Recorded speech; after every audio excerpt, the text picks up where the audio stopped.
Pisac horor romana stiže u izolovani gradić i dobija neobičan predlog.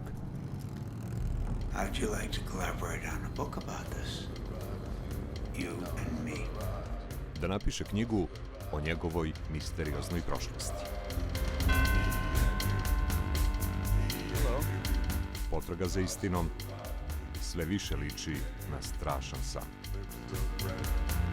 What keeps bringing you back here? I'm trying to solve a mystery. I've been waiting for you, my friend.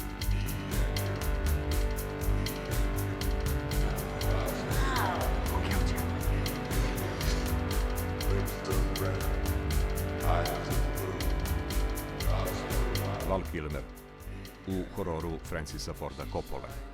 Između svetova. Subota, 22:35.